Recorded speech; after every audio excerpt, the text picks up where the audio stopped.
बाजरे के खेत में जाकर बहन को गोली मारकर हत्या कर दी। पुलिस टीम ने आरोपी को तीसरे दिन मानकी घाट से गिरफ्तार कर जेल भेजा। बाजपुर में एसएसपी डॉक्टर मंजुनाथ टीसी ने ऑनर किलिंग का खुलासा करते हुए बताया, सगे भाई ने 7 माह की गर्भवती बहन को बाजरे के खेत में गोली मारकर हत्या कर जीजा को भी मारने उसके घर चला गया।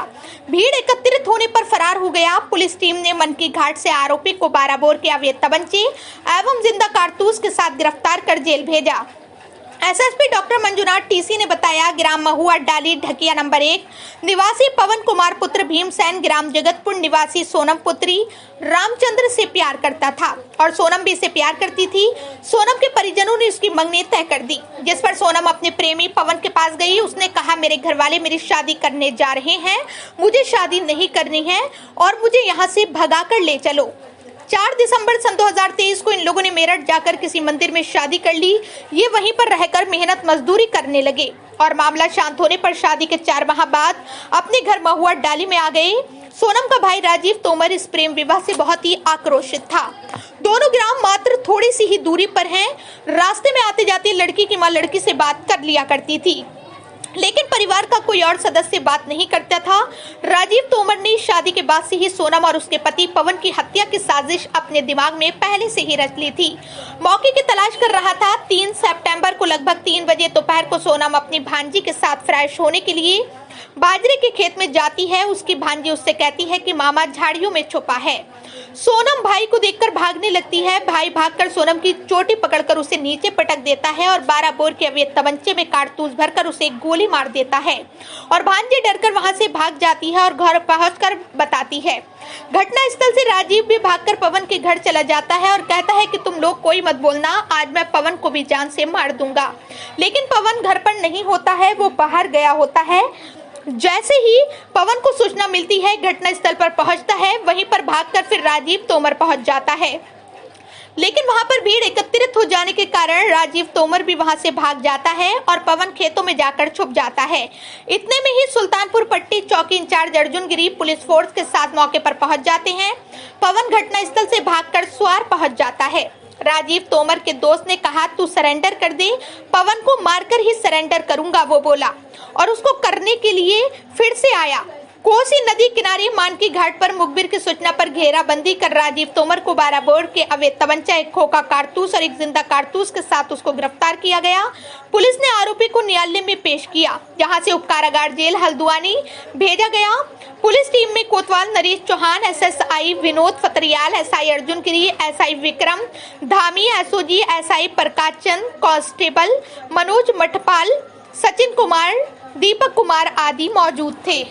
3 सितंबर को दोपहर को अराउंड 3 साढ़े 3 बजे के आसपास हमें सूचना मिली कि एक व्यक्ति ने अपने ही बहन को गांव में गोली मार के उसको मौत के घाट उतार दिया। तो जानकारी मिलते ही हमारा ये जो है महुआ ढाली करके गांव पड़ता है, सुल्तानपुर पट्टी के अंदर से जाके नदी पड़ता है। नदी पार करने के बाद कुंडेश्वरी के बगल में जो जंगल है, जो बिल्कुल ट्राई जंक्शन बोल सकते हैं हम, नैनीताल जनपद हो गया और आपका कुंडेश्वरी हो गया काशीपुर थाने का, और आपका बाजपुर का लास्ट गांव है वो तिराहा में, मतलब ट्राई जंक्शन में पड़ता है। उतना दूरस्थ गांव है वहाँ पे महुआ डाली में। वहाँ की सूचना थी। तत्काल हमारा पुलिस फोर्स इंक्लूडिंग एसएचओ, हमारा चौकी इंचार्ज जितने भी विक्रम धामी है और आपका विनोद फत्याल है, एसएसआई हमारा अर्जुन गिरी है, सभी लोग पहुँच गए भारी पुलिस बल के साथ। तो जानकारी में ये आया है कि एक पवन कुमार करके व्यक्ति है, वो मूल रूप से मतलब महुआ डाली का रहने वाला है, गडेरिया समुदाय से बिलोंग करता है। और सोनम करके लड़की है, वो सुनहरा कास्ट से बिलोंग करती है, वो बगल के गांव जगतपुरा से है। तो वो दोनों वही डिस्टेंट दूरस्थ गांव का है, जो लास्ट के गांव है दो का। कहने को काशीपुर बाजपुर कोतवाली पड़ता है, वो बिल्कुल जंगल के बगल में स्थित 2 गाँव हैं।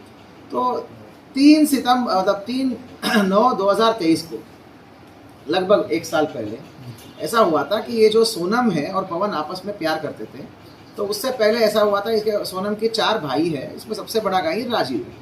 तो उनके घर में रिश्ता ढूंढने की प्रयास कर रहे थे। उसी समय जो है ये दोनों सोनम और पवन जो है प्यार में थे। तो इन्होंने भाग के वो कहीं पे यूपी में शादी कर लिया, मंदिर में अपने आप मतलब मंदिर में शादी कर लिया और उसके बाद कहीं मेरठ में रहने लगे, मतलब मेहनत मजदूरी करते हुए रहने लगे। तो उस समय इनको लगा कि भाई बहुत ज़्यादा आक्रोश नहीं है। थोड़ा दिन बाद ऐसा लगा लगातार जो है दोनों परिवारों से दोनों का लड़का लड़की का लगातार बातचीत होती थी और इसी बीच में वो प्रेग्नेंट भी हो गई। तो दोनों परिवार से बातचीत होती थी तो ठीक ठाक ही लगा उनको कि वो वापस आ गए। तो इन्होंने कहीं पर भी ना पुलिस को, ना कोर्ट को, ना तहसील को, ना वहाँ पे समाज में भी किसी बड़े लोगों से बताना, ऐसा कोई चीज़ नहीं करा। इनको लगा कि भाई ठीक है, अभी दोनों परिवार शांत हो गए, अब सब अपने अपने काम में व्यस्त है, दोनों परिवार वाले हमसे बातचीत भी कर रहे हैं, तो वापस आ गए। पवन के जो गांव है, जो महुआ डाली में आके पवन और सोनम मियाँ बीवी मतलब हस्बैंड वाइफ दोनों आके रहने लग गए अपने काम से। तो हुआ क्या, 4 महीने पहले आए तो तब वो 4 महीने की प्रेग्नेंट थी, अभी हाल ही में वो 7 महीने की गर्भवती थी। और लड़की की जो मम्मी है उसकी तो ठीक ठाक बोलचाल, लेकिन भाई लोग बोलते नहीं थे, पर बाकी ओवरऑल संबंध नॉर्मल ही था।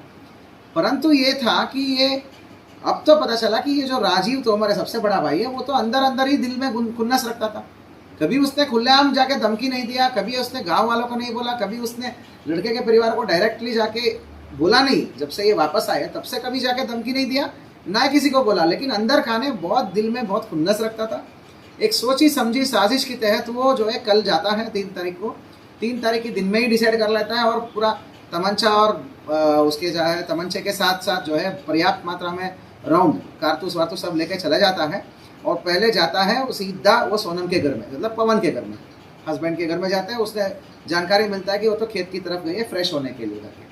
फिर वो खेत की तरफ जाता है, तो खेत की तरफ जाता है तो वो झाड़ियों के पास खड़ा होता है, फील्डिंग ला के खड़ा होता है। तो वहाँ पे जो खेतों की साइड से आपकी सोनम और उसकी एक भांजी, छोटी सी भांजी रास्ते में आते रहते हैं। तो आते ही वो आमने सामने दिख जाते हैं। तो वो भांजी बोलती है, मामी देखो वहाँ मामा आ रहे हैं। तो सीधा वो दौड़ के आ गया, वो सीधे आ गया और उसकी बाल पकड़ के ज़मीन में पटक लिया। उसने ज़मीन में पटक के गिरा दिया। गिराने के बाद तमंचा निकाल के उस पर राउंड डाल के लोड करके उसके सीने मतलब बदन पे गोली मारता है, लेफ्ट चेस्ट पे गोली मारता है और बहुत जोर आवाज़ आती है। तो वो भांजी भाग जाती है। भांजी भाग के पास में ही पवन के घर में चली जाती है। तब ये वहाँ नहीं छोड़ता वो, फिर उसके बाद राउंड लोड करके पवन के घर आता है और पवन के घर वालों को सबको दिखाता है कि तुम लोग कोई बीच में नहीं आओगे, आप पवन कहाँ दिखाओ, मुझे पवन को मारना है। तो लेकिन अदृष्टवशात बोलो, मतलब भाग्य बोलो कि वहाँ पे पवन उस घर में नहीं मिलता, वो कहीं पे बाहर खेतों में जया रहता है किसी अपने काम से। तो इसी बीच में सारे मतलब गोली की आवाज़ है, हल्ला मचता है, सारे लोग इकट्ठे होते हैं, तो लोग ज़्यादा इकट्ठे होने लग गए। इसी बीच में पवन को जब खबर मिलता है तो वो अपनी बीवी जहाँ पड़ी रहती है वहाँ तक जाता है।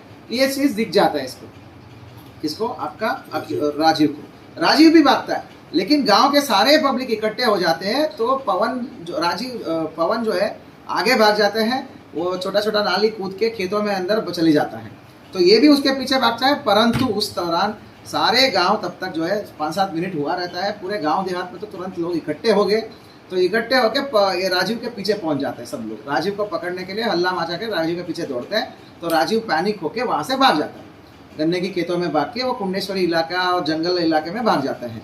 तो इस सूचना पर जैसे ही हमको पुलिस मिलती है, पुलिस भी भारी पुलिस बल लेके हम वहाँ पहुँचते हैं।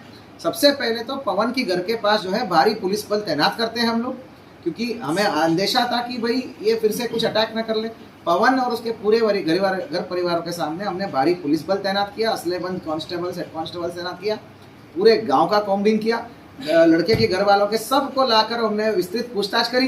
तो इससे हो गया, प्रेशर बढ़ गया और हमने पूरा जंगल को कॉम्बिंग करा, तो कहीं वो मिला नहीं। तो उसी बीच में वो फ़ोन स्विच ऑफ करके वो पहुंचता है स्वार में, फिर फ़ोन खोलने के प्रयास करते हैं। तब तक हमारी पूरी टीम उसके पीछे पड़ गई थी।